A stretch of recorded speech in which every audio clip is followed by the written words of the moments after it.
Ary Andriamanitry ny fiadanana ny ahamasina anareo samy ho tanteraka, ka aoka arovana avokoa ny fanahinareo sy ny ainareo ary ny tenanareo ho tanteraka ka tsy hanatsiny amin'ny fiavian'i Jesosy Kristy tompontsika.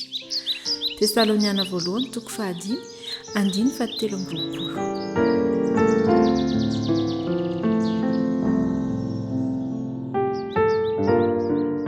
Ny fanamasirana dia tsy fanovana ivelany fotsiny eo amin'ny fiainantsika, fa asa ataon'Andriamanitra izy io eo amin'ny fiainantsika manontolo. Tiany isika ho masina, tiany isika ho anaraka ny sitrapony, ary tiany ihany koa ny saintsika, ny fontsika, ny fanahintsika ary ny vatantsika mba ho vonona hiaona amin'i Jesosy Kristy isan'andro isan'andro. Eny, raha mbola velona ihany koa isika.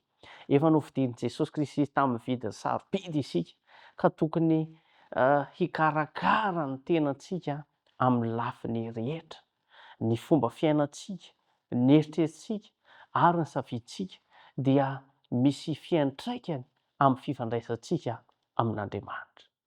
Rehefa mamela ny famarinana hanadio ny fontsika isika, dia miharihary eo amin'ny toetrantsika ny fitiavana, ny fahadiovana ary ny famasinana. Lasa dia fanamasina ny fiainantsika amin'izay fotoana izay. Maro no miezaka mankatoa amin'izao fotoana izao, mankatoa an'Andriamanitra, nefa tsy mahatsapa fifaliana sy fiadanana. Hitantsika eny amin'ny fiarahamonina eny izany, indraindray ary mety miatra amintsika mihitsy satria miantehitra amin'ny herin'ny tenany ihany. Koa rehefa miaraka amin'Andriamanitra dia tsy mila miantehitra amin'ny herin'ny tenantsika, fa aoka hiantehitra tanteraka amin'Andriamanitra. Satria izao, ny fanamasinana marina dia mitomba ny finoana an'i Jesosy Kristy sy ny fitokiana ny teny fikasana. Rehefa mampiasa ny finoantsika isika dia mameno ny fahabangana ao amin'ny toetrantsika Andriamanitra. Manadio izay maloto izy, manitsy izay diso ary mampitombo antsika amin'ny fahatanterana rehetra. Raha fiezintsika izay dia izao hoe ny fahamasinana feno dia vokatry ny fiainana atolotra an'Andriamanitra sy ny finoana miasa ao amin'i Jesosy Kristy ary ny fitokiana tanteraka ny tenin'Andriamanitra, ny teny fikasana.